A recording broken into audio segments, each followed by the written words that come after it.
bonsoir à tous. Enfin, rebonsoir. Donc je vais faire une petite présentation vite fait de qui je suis, qu'est-ce que je fais dans la vie, et puis on parlera peut-être un petit peu montage après, hein.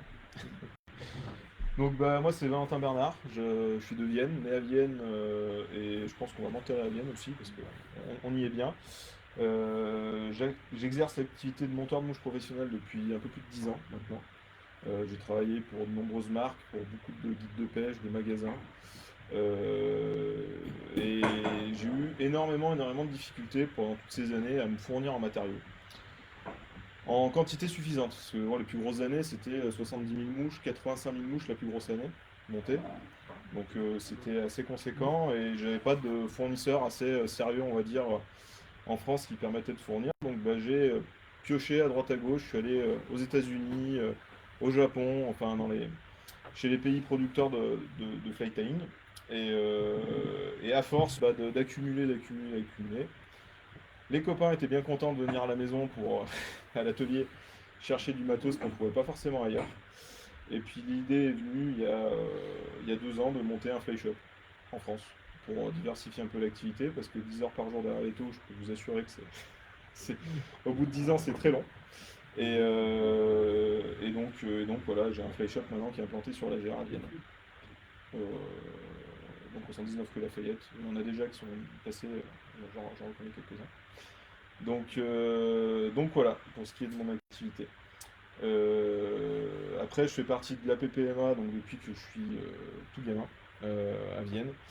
Et je m'occupe de la rivière, donc la Gère, pour ceux qui la connaissent, ceux qui l'ont déjà pêché. Si vous avez des questions après plus tard, on pourra en parler. Il y a énormément de choses à dire. Voilà. Je crois que vous avez des questions. J'ai entendu que ça parlait du concours de montage de Lyon. Donc si vous avez des questions, c'est pareil, on pourra en parler parce que je fais partie du jury et je suis à l'origine de quelques mouches qu'il y a sur le, sur le- Donc c'est moi qu'il faut me dire en fait. Voilà. Voilà. Bon. Ouais, si tu veux faire un petit truc sur ça, ce serait sympathique Ouais, parce ouais. qu'il y a quelques-uns qui vont y aller. Ouais, bah écoute, on aura un petit moment pour discuter de ça, ouais, sans problème. Et puis, on va parler un petit peu de ton projet sur les filières. Ouais, on va en parler. Ouais. Ça en fait partie. Donc pour ce soir, on m'avait demandé, donc déjà je venais déjà pour me présenter à vous parce que je trouve que c'est hyper important. On est des clubs qui sont pas très loin et de voir les gens c'est quand même plus sympa que de savoir au téléphone, hein, même si ou en visio, même si aujourd'hui la technologie permet des choses formidables. Donc on m'a demandé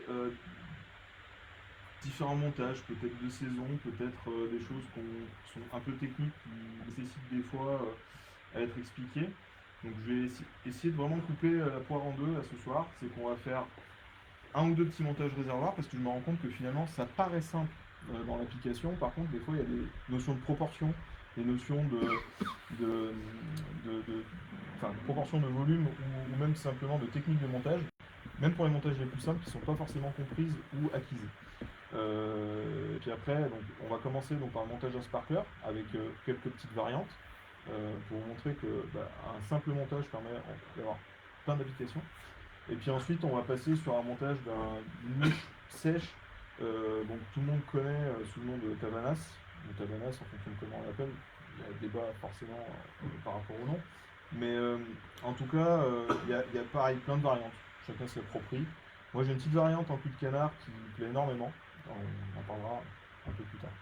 Et je l'ai intégré ici parce que bon, je trouve intéressant de vous la présenter.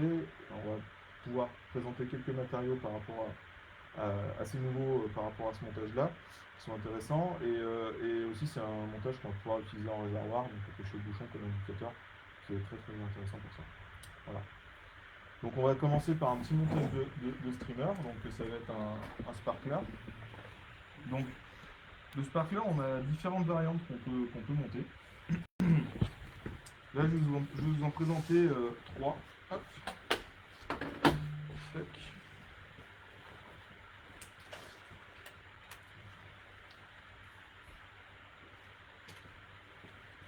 Alors,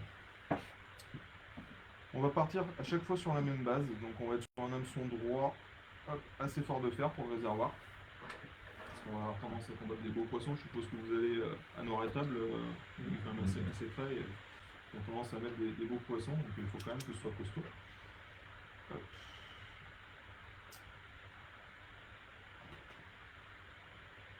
Pour tous les montages, alors je vais essayer de...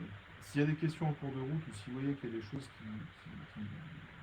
vraiment qui posent interrogation, il ne faut pas hésiter à me demander, parce que j'ai des fois des réflexes de montage qui sont, on va dire, automatiques. Donc, toujours très important, quel que soit le type de montage, c'est d'avoir un sous-corps le plus régulier possible en fil de montage.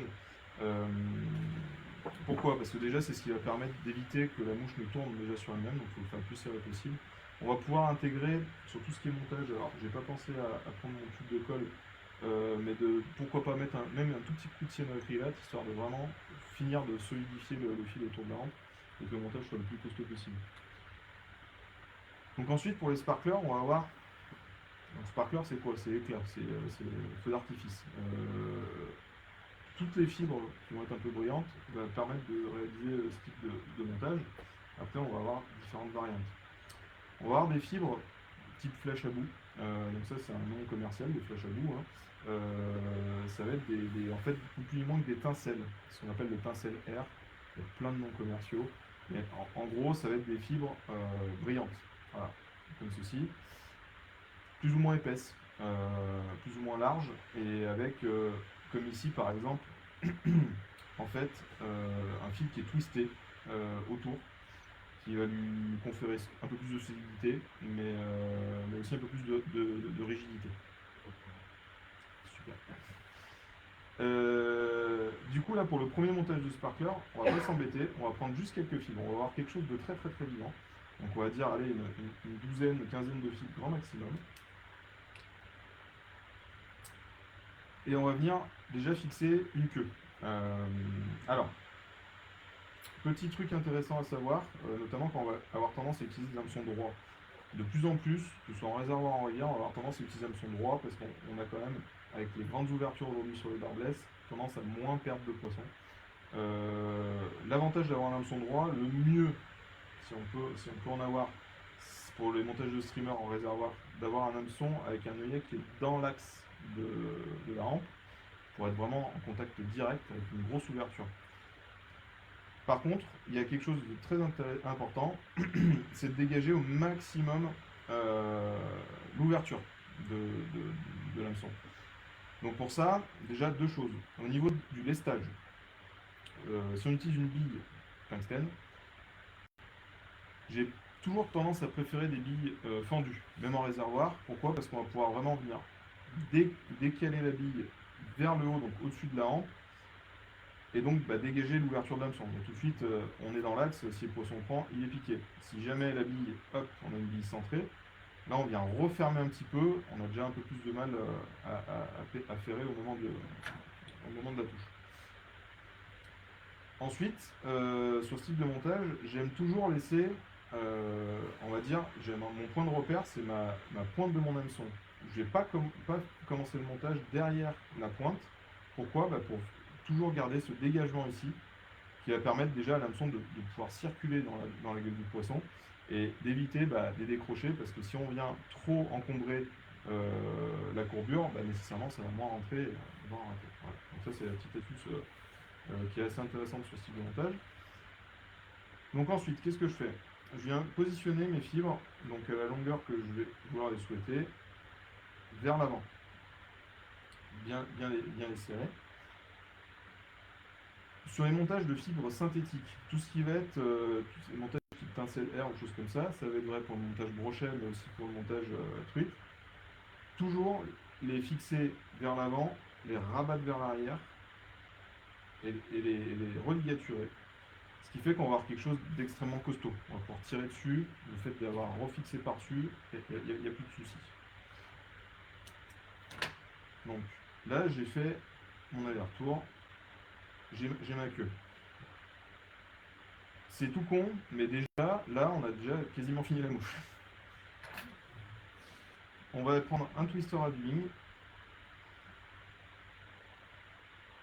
Donc, pareil, petite astuce pour tout ce qui est twister à dubbing, boucle à dubbing. il y a deux petites choses qui sont très intéressantes à faire à chaque fois. C'est qu'on va venir resserrer, refermer la boucle à dubbing avec hop, un tour de fil autour. Comme ça, là, notre fil, une fois qu'il est tendu, bien fermé, les fibres ne peuvent plus s'échapper, quoi. Voilà. Si on avait un petit écart, souvent c'est ce qu'on a au début, notamment quand on va travailler du cul de canard, comme tout à l'heure, bah, au premier tour, comme c'est pas complètement fermé, bon, j'ai les trois quarts qui partent. Donc ça, c'est un petit truc sympa à savoir. Et ensuite, bah, pour terminer mon sparkler, donc dans les mêmes tonalités, c'est-à-dire un argent perle, je vais utiliser un Angel Dub. Alors ça peut être, ça a plusieurs appellations, ça peut être un Angel Air ou tout un tas de noms commerciaux, mais en fait, ça va être des fibres synthétiques qui sont plutôt cassantes. On peut revenir les casser, les couper assez facilement, mais qui sont très mobiles.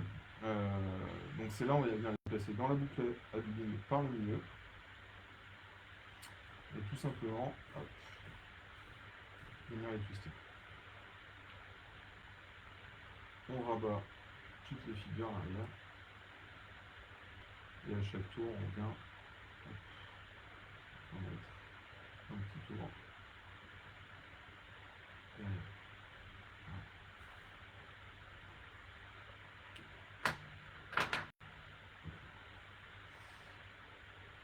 Donc là, on pourrait arrêter complètement le montage là, faire un petit dubbing de finition et puis s'en arrêter là. On est en réservoir, de temps en temps, un petit spot fluo, c'est assez apprécié. Alors c'est des mouches qui vont très très bien fonctionner aussi en rivière, hein. Les sparklers, ils sont souvent très sous-utilisés. Monter sur les hameçons de jig avec des grosses billes, c'est assez intéressant. Y compris même juste en infophile, hein, un info d'espagnol ou des choses comme ça, avec un sparkler assez lourd en pointe.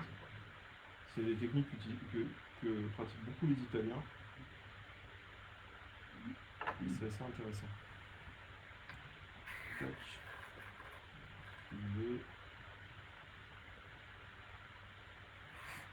Voilà. Donc là déjà, on a une première mouche toute simple, mais assez efficace. Donc j'aime bien toujours dans les mouches réservoirs, que ce soit tous les montages type tap doll en marabout ou alors sparkler, garder quand même une queue assez longue. Parce que c'est ce qui donne de la vie, c'est ce qui est vraiment vivant et qui va permettre des fois de déclencher certaines touches.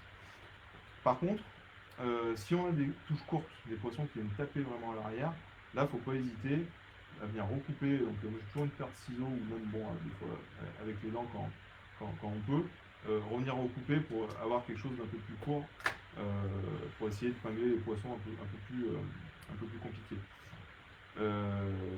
Mais voilà, vaut mieux partir d'une mouche un peu plus longue. Souvent, on va faire des petites et des grosses, mais finalement, une seule taille d'hameçon, on va dire une taille 10 ou une taille 12, ça suffit largement.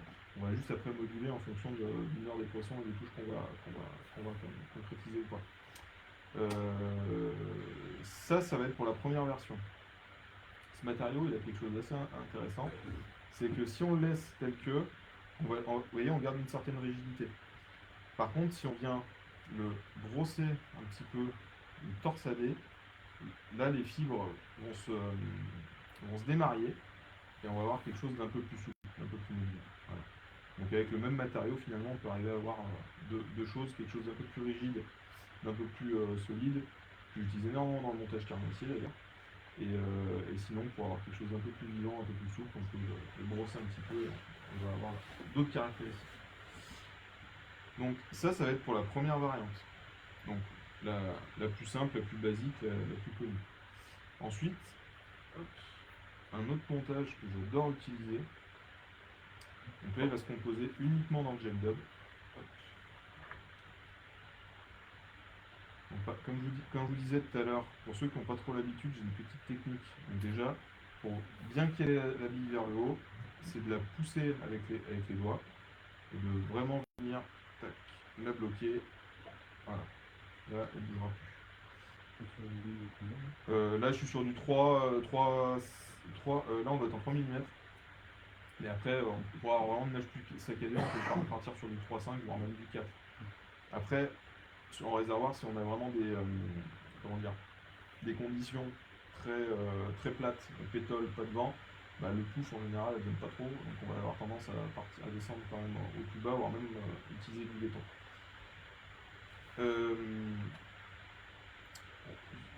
Petite astuce aussi pour pouvoir faire un support vraiment très régulier quand on débute et qu'on n'a pas trop l'habitude, c'est de garder le petit bout de fil qu'on a par ici quand on commence les montages et de venir scaler dessus. Et vous voyez, le fait de le garder tendu, à chaque tour, on peut aller même très vite, bah, le fil tout de suite il va venir se plaquer contre le tour précédent. Et ça, c'est un petit truc qui est tout con, mais qui permet déjà de gagner un peu du temps au début. J'enlève mon fil, c'est pareil, je vais garder un petit peu d'ouverture disponible. Et là, je vais utiliser uniquement mon Angel Dub. Et là, c'est un montage que j'appelle poupée russe. Alors, on va pouvoir le faire avec du marabout, on va pouvoir le faire avec ce type de fibre là. Donc, tout simplement, on vient positionner donc, notre longueur de queue. Donc là, on vient la régler. Hop. Je fais un tour mort sans trop serrer. Je répartis mes fibres autour de l'hameçon et je serre.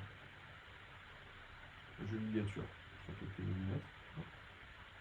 Je rabat tout vers l'arrière, on est toujours dans le même principe. Hein. On rabat quelques tours. Hop là. Je viens avancer un peu sur mon montage. Et je répète l'opération. Donc là, très important, il ne faut pas surcharger le montage, parce que sinon ça nagera plus, ça ne vivra pas. Toujours bien remettre les fibres dans l'axe, parce qu'on a toujours quelques fibres en travers.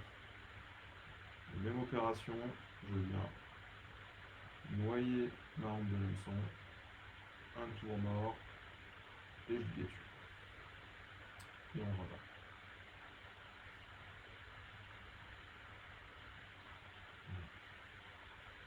Et pour terminer, pour avoir quelque chose d'un peu plus esthétique, on va dire, je vais terminer par une petite boucle à ligne. Donc pareil, je viens refermer ma boucle. Et là, je vais m'en servir plus comme un dubbing, donc j'utilise des fibres un peu plus courtes que je viens rentrer dans la boucle. Pour vraiment aller chercher une conicité, là j'utilise des fibres longues. Donc là maintenant, je viens terminer.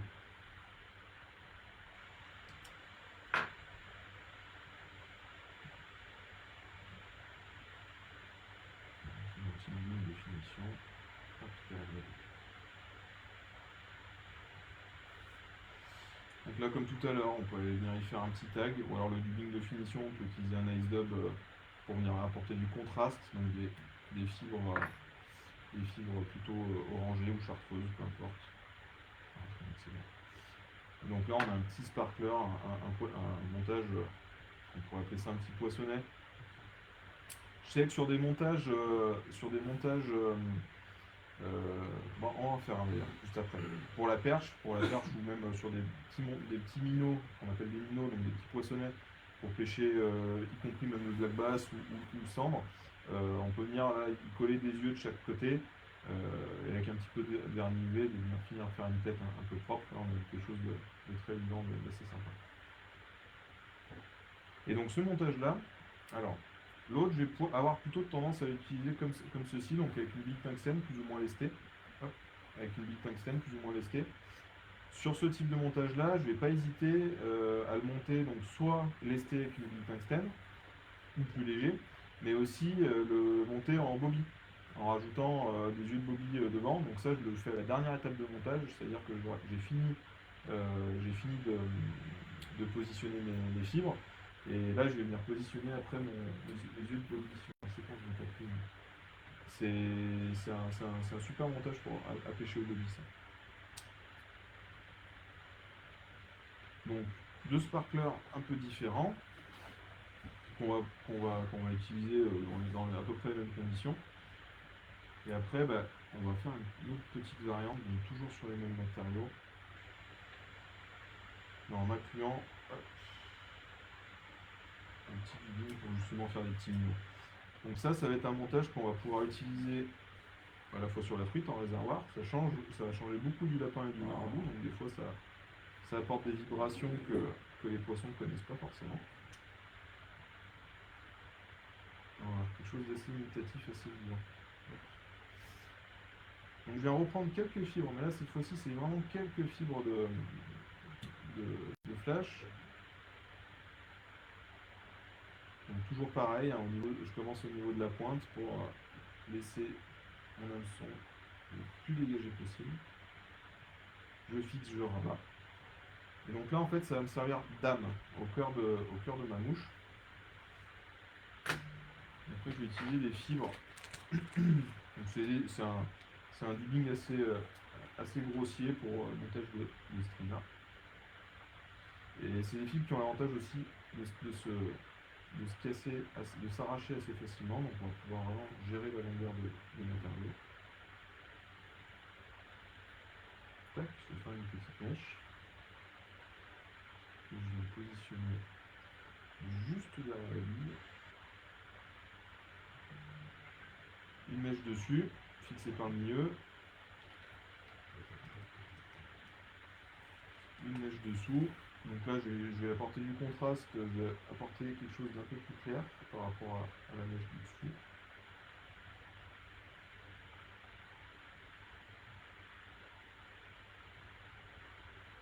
Ok. On a toujours tendance à surcharger les mouches. Des fois, il vaut mieux en mettre peu et bien en rajouter que de trop en mettre. Hop. Après, ça ne marchera pas. Et donc là, je passe derrière la bille. J'arrête le montage. Hop. Bon, là, ça ressemble à rien, on va passer à la coiffure. Donc je rabats toutes mes fils vers l'arrière. Une petite imitation professionnelle qui est assez sympa. Donc là, un petit coup de brosse, donc ça peut être une brosse à dubbing, pour style de montage, j'ai pris ma grosse brosse pour le carnassier, pour bien remettre les fils dans l'axe. Voilà. Et vous voyez, avec deux matériaux, on arrive à faire des choses assez simples, mais qui sont quand même relativement efficaces. Donc là, on peut venir pareil, venir coller une paire d'œils de chaque côté. Hop. On va voir un petit streamer, un petit minot bien sympa. On peut aller jouer sur du contraste en rajoutant pourquoi pas une petite gorge ou des petits points, un dos un peu plus noir. Là, tout est faisable.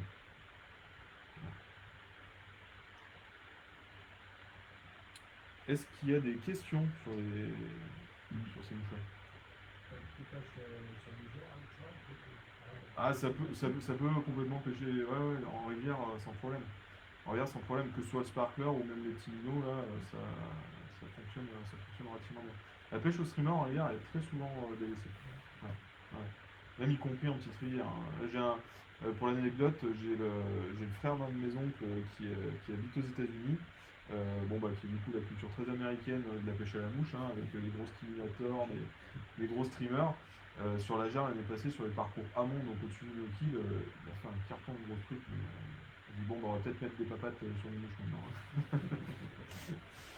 Donc oui, des fois on a tendance à ce qu'on appelle, c'est un terme en anglais, le downsizing, c'est vraiment de descendre vraiment dans les tailles. Alors que des fois, en fait, il n'y a pas forcément l'intérêt, voire même des fois, les poissons sont trop habitués à être pêchés petits. Et un autre exemple qui est assez parlant, par exemple, pour reprendre l'exemple de la gère, que je maîtrise le mieux, en début de saison, on va avoir notamment des fois il n'y en a pas beaucoup, mais quelques bibiomarcies. Tout le monde s'acharne à des hameçons 20, 22, 24 sur des poissons suréduqués. Un beau bibio en hameçon de 10, il faut en mettre pour venir chercher. Quoi. Voilà. Il faut essayer de sortir des fois de ces idées reçues.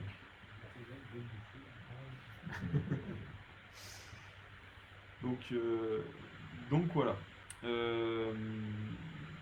là, le corps, en général, tu essayes de le former au-dessus de l'hameçon, en fait, pour dégager au maximum. Ouais. Au maximum. Il y a une mouche où on va essayer de plutôt, on va pas avoir le choix parce qu'on va aller chercher à vraiment avoir du volume. Donc on veut avoir du volume sur quelque chose de très global sur la mouche. Ça va être tout ce qui va être blob.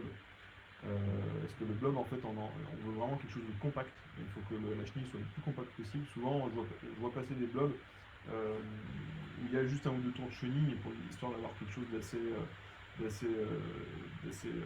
attractif, alors qu'en fait, il faut que ce soit une masse dure, le blob. Parce qu'on veut que ça déplace de l'eau.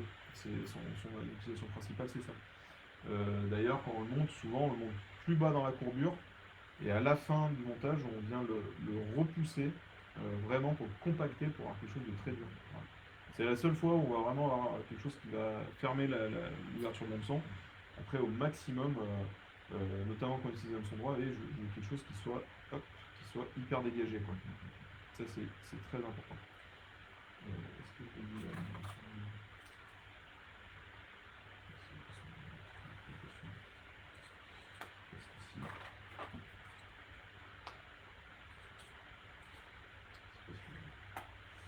Mais c'est pour ça qu'on va avoir souvent aussi beaucoup de montages avec des hameçons type 24-99 ou des choses comme ça, avec vraiment une très très très grosse ouverture pour avoir le maximum de dégagement.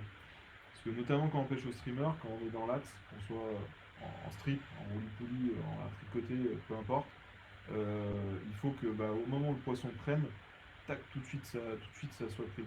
Si on a quelque chose qui va nous gêner, nécessairement à chaque fois, une fois sur deux, on va rater le ferrage.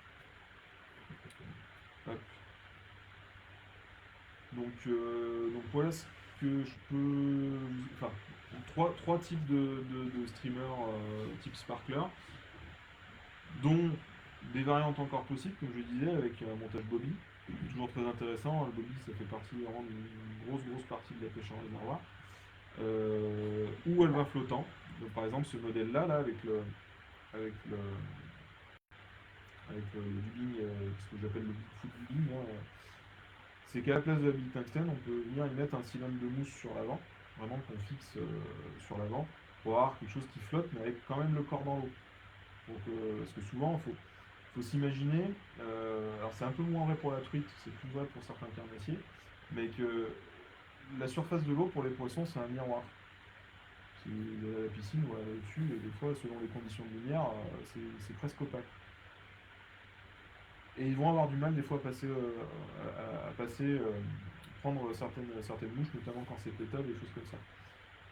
Le fait d'avoir tout le corps immergé et juste le cylindre de mousse qui nous sert d'indicateur, en fait, pour faire de la corde à linge, pour faire certaines pêches de surface, ça va déjà faciliter le poisson à venir prendre la mouche.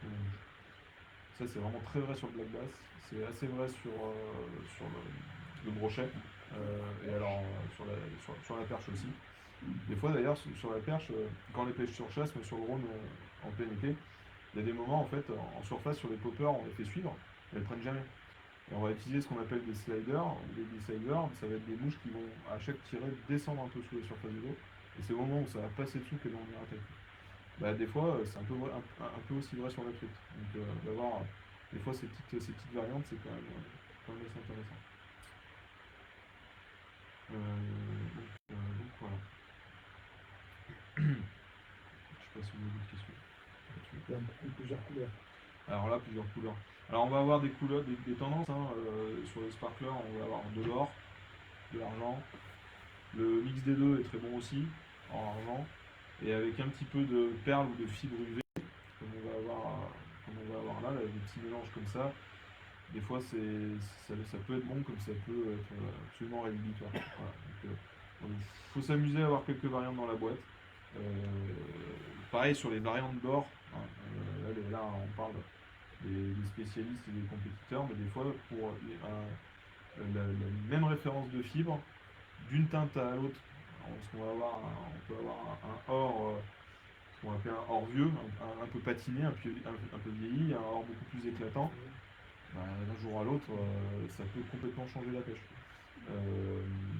Mais on reste quand même sur ces tendances-là, or, argent, un peu de cuivre. Voilà. Mais sinon, sur du sparkler, on reste un peu là-dessus. Ça va être un peu le thème principal. Ça me fait penser, la semaine passée, on avait une compétition amicale à Véron, et une très belle pêche au sparkler à faire assez vite. Il y avait un or qui ressortait parmi les autres. J'ai mon coéquipier sur le bateau, il prenait aucune touche. On a échangé les cannes pour voir si c'était ça, et c'était effectivement alors qu'on était sur 2 sparklers or, mais il y en avait un qui prenait plus que l'autre. Ça, des fois, c'est de la recherche. De la recherche à faire dans l'eau. Et c'est ce qui, des fois, je trouve un peu rigolo en réservoir, c'est que des fois, enfin, on n'a jamais la vérité. On n'a jamais la vérité. Hop. Donc,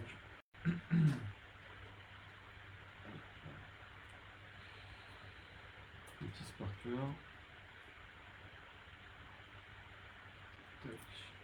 Au niveau d'un streamer, quand il fait en micro-zonker, Ouais. le truc de lapin, du coup, comment tu gères le fait de ne pas venir recharger à l'intérieur? De pas venir rechercher. Alors, tu parles de vraiment comment dire, un montage de zonker classique. Eh ben, est-ce que j'en ai une petite bandelette là, qui tient.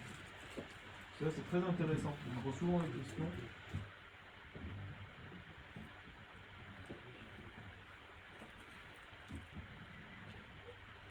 Bien lancé.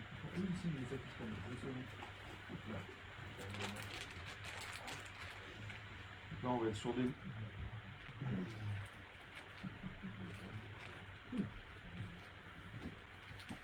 Ouais. On va faire la démo sur un hameçon un peu plus gros.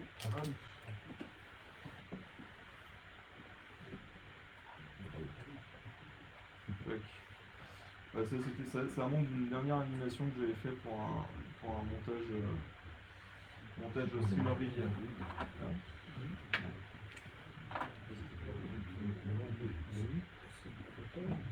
Donc là on est sur un hameçon de 2 là. Mais croyez-moi quand on pêche le streamer sur le streamer sur l'Isère notamment, un hameçon de 2 dans une gueule de truite de 60, c'est tout petit hein. Tac. Donc là pareil, je vais faire un sous-corps très régulier, vraiment costaud. Hop. Je sais pas qu'il est dans sa gorge.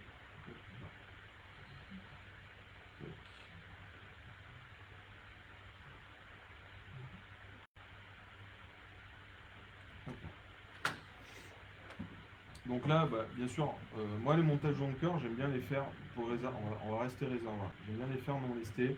Ou alors quand je vais les faire lester pour faire des micro zonker avec de la bandette d'écureuil, je vais mettre une petite bille tungstène. Et ce que j'aime bien sur le montage zonker, c'est d'avoir quelque chose de très planant, qui soit très vivant. On va se servir justement des propriétés du lapin pour ça. Donc je vais déjà venir hop, séparer ma bandelette, faire un petit mix, faire un petit tour de serrage pour embêter tout ça. Là, ça n'a pas besoin d'être très costaud parce qu'on va avoir le reste du montage qui va nous le tenir. Ça, les petites astuces, alors j'ai pas mon étau habituel, mais tac, pour venir tout tenir en place, la petite pince à cheveux, à chaque fois qu'on monte du streamer, c'est quand même assez agréable. Et là, on a 2 possibilités. C'est soit on va utiliser une chenille, alors j'aime pas utiliser des chenilles trop épaisses pour ce type de montage là, justement pour garder vraiment tout le dégagement. Ça va être plutôt ce qu'on appelle des drills. Ça va être des matériaux assez fins. Ça va être des drills, ça va être des espèces de vraiment micro-chenilles mais avec une lame très fine. Pour garder vraiment le maximum dégagé l'hameçon. Par contre, quelque chose qui peut être aussi très intéressant de faire,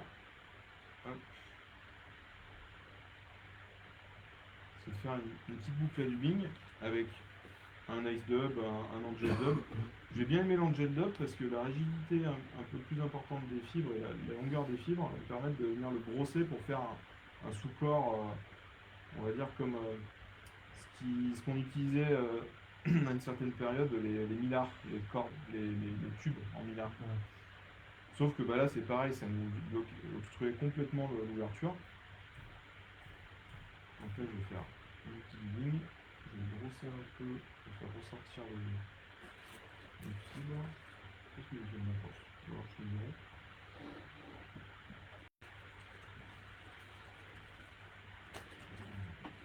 Là. Donc, le mieux c'est d'avoir une petite brosse à vider pour le montage truc. Hein.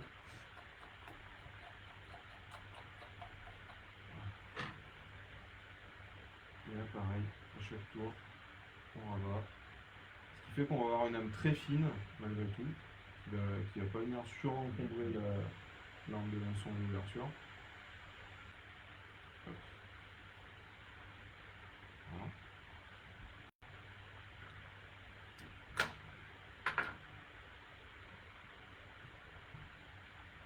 Je viens retirer mes fibres sur le dessous.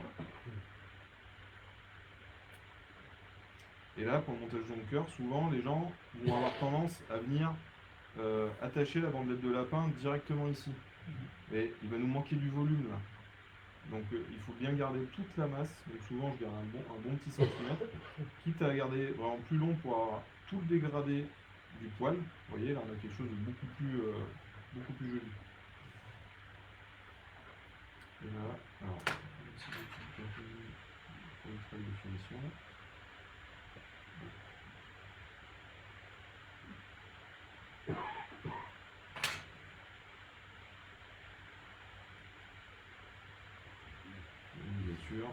Hop. Et là en finition, alors c'est pareil, ici on peut essayer de garder une bonne longueur, on va dire au niveau du cuir du lapin, une longueur de hampe, ça suffit largement. Après on peut toujours revenir, je préfère revenir à recouper au bord de l'eau si je vois que les touches sont un peu courtes, plutôt que d'en manquer et de ne pas déclencher les touches nécessaires. Donc là, comme je disais tout à l'heure, on peut très bien, donc, pour montage rivière, utiliser avoir au préalable un casque ou une bille tungstène ou des yeux de diabolo, des choses comme ça. Là, pour le montage réservoir, je vais garder quelque chose de beaucoup plus vivant, de beaucoup plus planant. Et là, vous voyez, là, on a du coup toute l'ouverture qui est complètement disponible. Pour la finition, alors là, on a plusieurs choix possibles, notamment des matériaux synthétiques, on a des tonnes de choix possibles.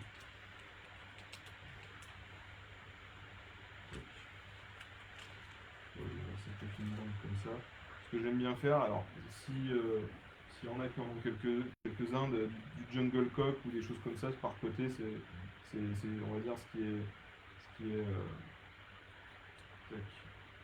qui était utilisé dans les montages traditionnels.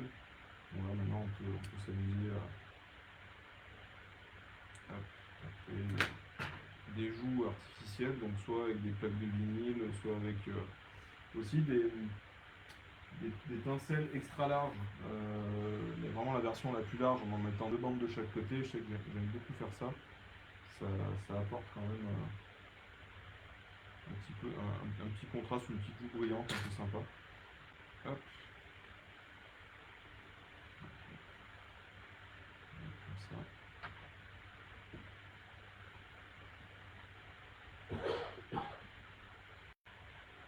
Voilà, c'est vraiment pour faire plaisir aux pêcheurs, hein, parce qu'en vrai la mouche elle pêche déjà. Mais on m'a toujours dit, une mouche, il faut qu'elle plaise aux pêcheurs avant de plaire aux poissons. Hop. Tac. Hop là. Allez, un petit bout de chaque côté. Une petite tête.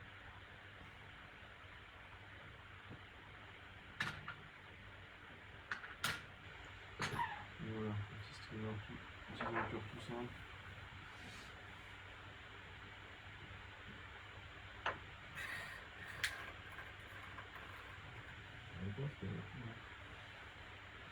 C'est l'angle que j'ai fait parce que, comme du coup on est sur le secteur, on est beaucoup plus puissant. Donc ça va beaucoup mieux. C'est Kevin qui nous a fait un retour sur l'angle Ah. qui a pris. Il y a des chances, ouais. Ouais. Tac. Ouais, c'est pareil, c'était au niveau du montage, comme la lampe elle tourne, c'est tout con, mais là, en général à l'atelier, moi elle reste allumée tout le temps. Je fais mon montage, tac, je la pose, pendant que mes mouches, quand je les ai finies, je les pose dessous, elles finissent de polymériser et on a quelque chose de vraiment dur, quoi. Hop, donc voilà, un petit zone de cœur avec des bonnes proportions et surtout un dégagement le plus ouvert possible.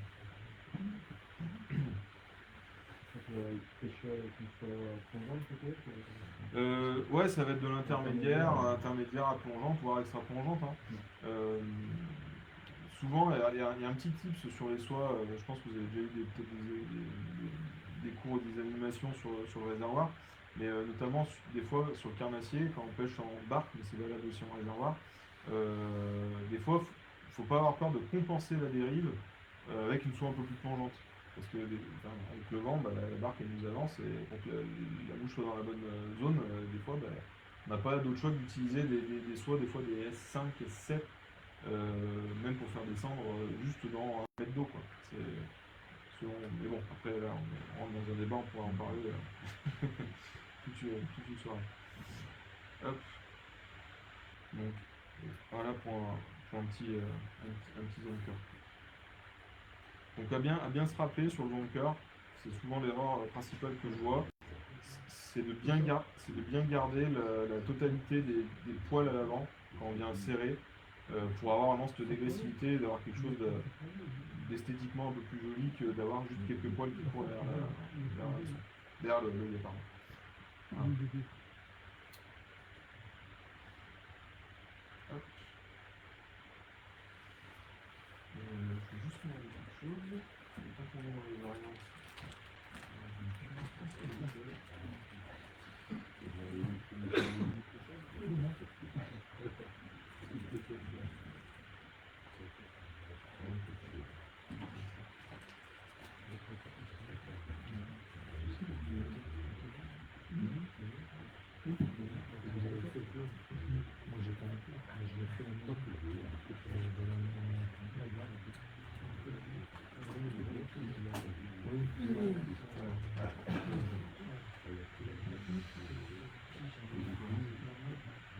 Niveau streamer, il y a d'autres petites questions des fois qu'on y est.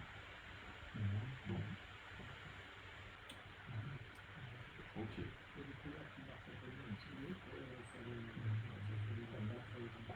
Ouais, c'est pareil, il faut tout avoir. Et après, on va avoir des classiques, on va avoir il faut toujours avoir un peu du blanc, du noir, une teinte ou d'une olive, un orange fluo, un rose, en chartreuse. Toujours essayer de varier, d'avoir toujours un peu quelques teintes naturelles et quelques teintes un peu plus fluo, qui réagissent aux UV ou pas d'ailleurs. Tac.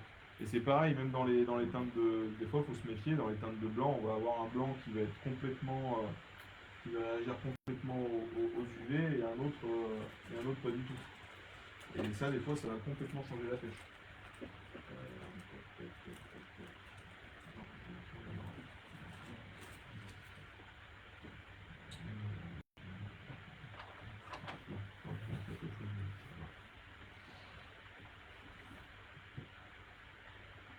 Ok. Bon, voilà. S'il n'y a pas d'autres questions, on va peut-être passer sur un montage de sèche, ça peut être intéressé là. Mal de monde. Alors. Donc là, pareil. Bon, je vais me casser le gros pour que ça se voit bien.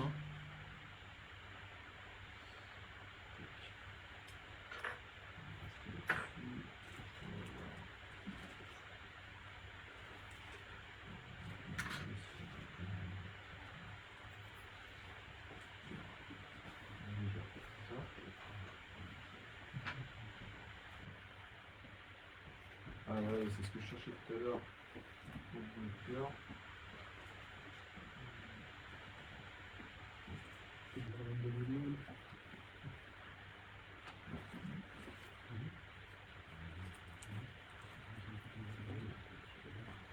Ok. Ouais, donc on avait les brilles, donc qui sont en fait des espèces de palmeurs chenilles, mais vraiment très très très fines, de quelques millimètres. Et on peut aussi tout à fait utiliser ce type de chenille en palmeur, qui du coup, bah là, pour le coup, il n'y a aucun volume. Chaque tour sur l'hameçon, quand on rabat vers l'arrière, ça nous fait le même effet que ce qu'on avait sur le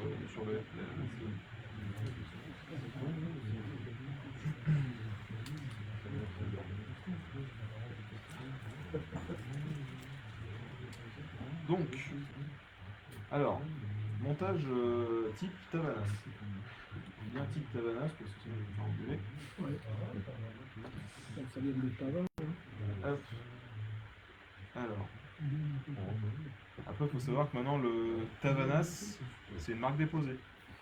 Donc, on peut plus l'utiliser n'importe comment. Hop. Donc, un petit corps. Donc là, on pourrait le faire. Allez, tiens, on va s'amuser, on va faire 100%, ça paraîtra bien une petite astuce, 100% coup de canard. C'est un hameçon fort de fer. Là, on est sur un moyen de fer. Toujours dans l'idée du serré de bouchon pour le réservoir. Donc, il peut y avoir quelque chose de quand même assez costaud. Donc là, je viens humidifier une plume de cul de canard. Donc, pas vraiment la détremper, hein. Juste l'humidifier pour que les fibres collent entre elles.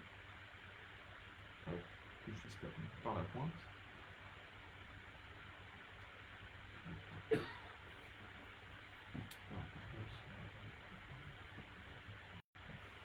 Je viens la prendre avec une petite pince. Donc là, la pince, elle va me permettre en fait à chaque tour de venir remettre un petit quart de tour pour vraiment la serrer au maximum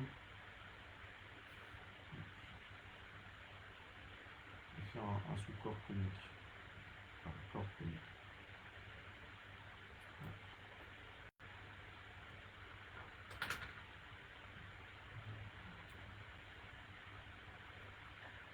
Donc là, ça ressemble pas à grand chose, mais on va venir retailler tout ça. Hop. Toujours quelques demi-clés pendant le montage, ça permet vraiment de sécuriser les choses parce que c'est bête de s'embêter à faire un joli corps et puis un petit tour d'étau et il n'y a plus rien. Donc là, je viens couper toutes mes petites barbules en trop. Donc là, l'avantage de faire le corps avec une plume de cul de canard, c'est qu'on va avoir le rachis du cul de canard qui est creux. Donc qui a quelque chose d'extrêmement flottant. Le fait de bien le resserrer à chaque fois, bah, les fibres c'est pareil, pour garder un maximum d'air et d'avoir un corps très très flottant. Donc pour faire mon aile, donc là je vais venir sélectionner mes plumes, je vais venir utiliser des plumes déjà un peu plus courtes qui ne vont pas avoir trop d'intérêt à être travaillées dans une boucle à ligne par exemple, mais surtout des plumes qui sont le plus carrées et le plus rigides possible. Pour vraiment apporter de la rigidité et de la portance à mon montage. Je vais sélectionner 2-3 jolis, on est sur un hameçon de 12 donc il faut quand même qu'il y ait un peu de matière. Hop, on est super positionné. Les mettre ensemble.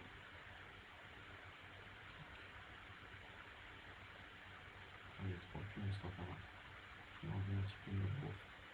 On peut mélanger la couleur là, de 3 plumes. Là, on peut mélanger la couleur. D'ailleurs, ça peut être très intéressant de mettre par exemple 2 plumes foncées de chaque côté, une claire au milieu. Ça va apporter du contraste et le contraste dans le montage, c'est toujours très intéressant. Donc là, je viens positionner mes plumes. Donc, je laisse toujours un petit peu dépasser, toujours dans un souci de portance pour le montage. Hop. Je viens fixer. Je ligature tout ça pour avoir vraiment quelque chose de très régulier. Et là, pour ne pas être embêté pour le reste du montage, d'ailleurs c'est une petite astuce que je vous montrais avec la variante sur le chevreuil tout à l'heure, c'est que là je vais venir faire un tour mort sur mon aile, vraiment sans serrer, vraiment juste faire un petit tour mort, je repasse devant, et là ça va me la maintenir en place le temps du montage. Ce petit bout de fil là tout à l'heure, on va pouvoir en venir recouper, parce que comme on a des tours de fil avant après, ça va libérer mon aile, mais au moins on n'est pas embêté là pour le reste du montage. Et avec un fil de plomb, on pourrait la tenir aussi. Là. Avec un fil de plomb, tout à fait. Ouais. Après, quoi. Sans problème. Hop. Donc là, pour faire mon toupet, je vais utiliser une fibre. Donc c'est une fibre que j'ai développée il y a quelques temps. C'est une fibre mousse en fait. C'est une fibre mousse là qui est faite en France d'ailleurs. Hop, cocorico. Et teintée pas très loin d'ici d'ailleurs. Cette fibre, elle a deux particularités. Déjà, bon, elle a un petit traitement hydrophobe, donc déjà ça flotte dur. Ensuite, on va pouvoir venir mixer les coloris pour faire des indicateurs bicolores.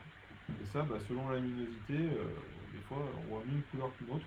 Là j'ai essayé de colorier dans la boîte, donc je suis parti là-dessus. Mais ça pourrait être un blanc, un orange, ça pourrait être un rose, un vert, enfin peu importe. Faut pas hésiter d'en mettre une bonne quantité parce que le support sera d'autant plus solide au reste du montage. Et ça va nous faire un toupet aussi très visible. Donc là, mes fibres, vous voyez, en plus elles se tiennent entre elles. Ça, c'est hyper agréable pour le montage. Donc là, je viens créer mon support pour ma collerette. Je viens faire quelques tours. Hop. Qui va me permettre de faire mes enroulements après de ma boucle à ligne.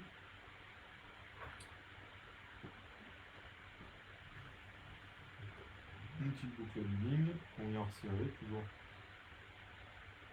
la même histoire. Et là, je vais venir prendre deux plumes avec des fibres assez sympas, assez longues. Toujours j'enlève mon bourre.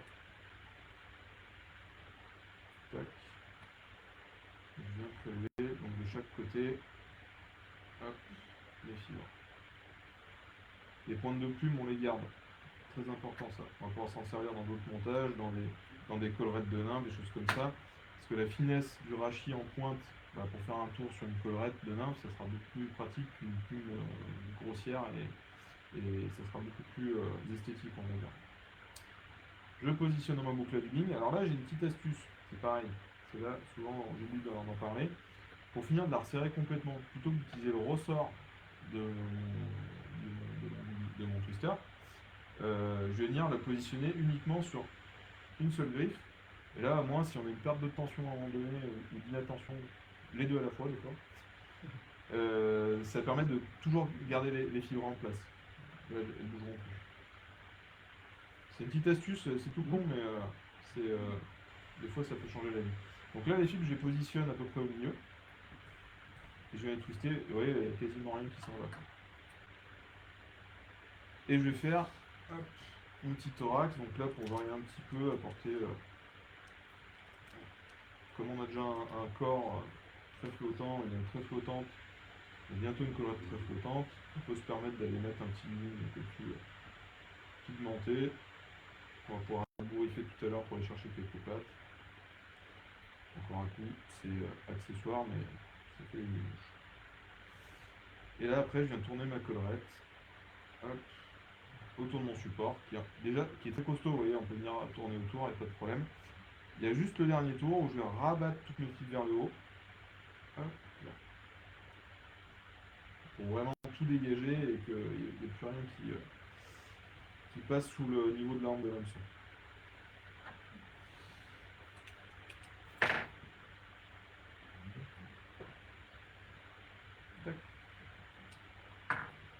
Et donc là, maintenant je viens rabattre toutes mes fibres vers le bas. Et je vais pouvoir venir couper. Donc là, il faut décider de couper quand même pas mal. Et là, vous voyez, si je le tends et que je viens de couper tout de suite, paf, mon toupet, il vient se relâcher. Et là, on a quelque chose d'extrêmement visible et du coup d'extrêmement flottant. Deux gros avantages au cul de canard que je vois par rapport à un montage classique en chevreuil et en coque. Je dirais trois avantages. Premier, déjà, c'est la flottaison. On dirait pas comme ça, mais ça flotte beaucoup plus que du chevreuil. Là, sur une mouche comme ça en hameçon de 12, on peut mettre une bulle de 3 dessous. Si la mouche, on la passe un peu dans un produit imperméabilisant, ça coulera jamais. Enfin, évidemment, quelques poissons, ça coulera. Mais on a quelque chose d'extrêmement flottant. D'extrêmement visible aussi, parce que par rapport à quelque chose de très ramassé, le cul de canard, il y a beaucoup plus de volume, on le voit mieux. Je sais pas si on va le voir comme il faut à la caméra, mais l'aile en cul de canard, elle va laisser passer beaucoup plus la lumière que le chevreuil, donc beaucoup plus prenant pour le poisson. Et sur les pêches en sèche-nymphe, sur les petits poissons, j'avais vraiment noté ça en Ardèche. Les petits poissons, on les rate beaucoup moins. Bon là, plus côté compétition qu'on va avoir affronté des petits poissons, mais parce que l'aile, elle est molle. Par rapport au chevreuil, ouais, elle a tendance à taper dedans. C'est un avantage offert. ils vont avoir tendance à mieux engager. Donc voilà une petite variante qui est assez sympa qu'on me demande énormément. Ça. Hop.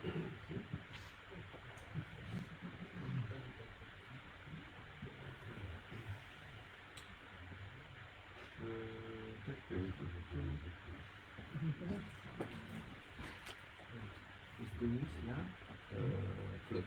Ouais, celle-ci est flotte.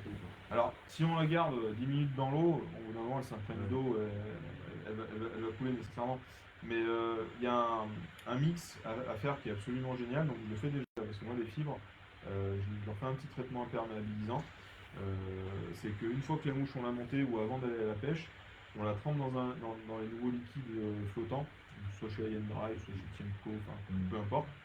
Les Flydeep chez Loon, on pourrait en citer dans toutes les marques. Ça va finir de nous imperméabiliser.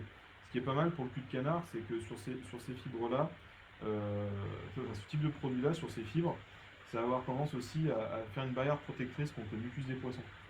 Et ça, souvent, c'est ce qui est pénible, c'est que quand on fait un poisson, la mouche en cul de canard, avant d'arriver à la récupérer, il y en a pour un moment. Alors que si on l'imperméabilise avec ce type de produit,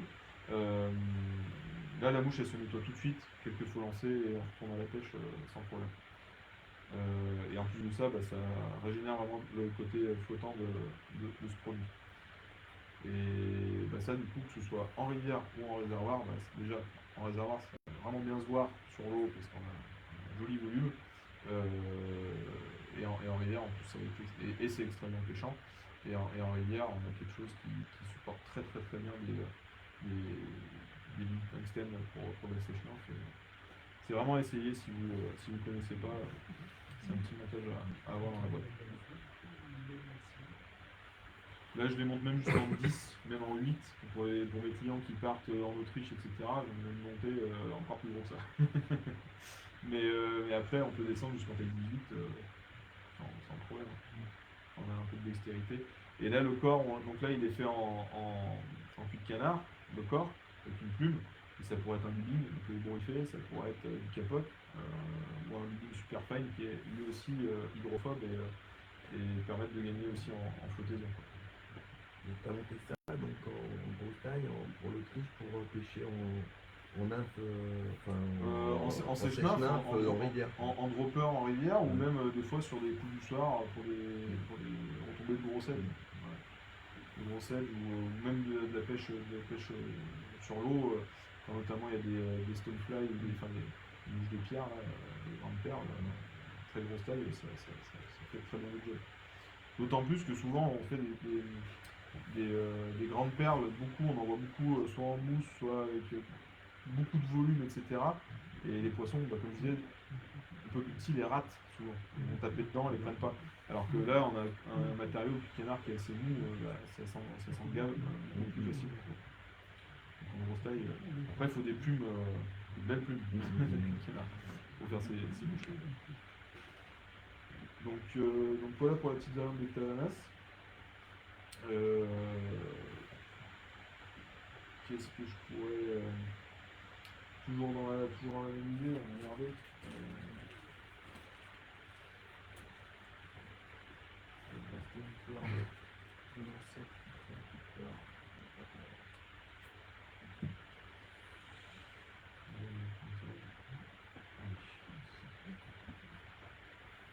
On va partir sur un montage un peu plus classique du coup. Une petite sèche, ça va pas le faire.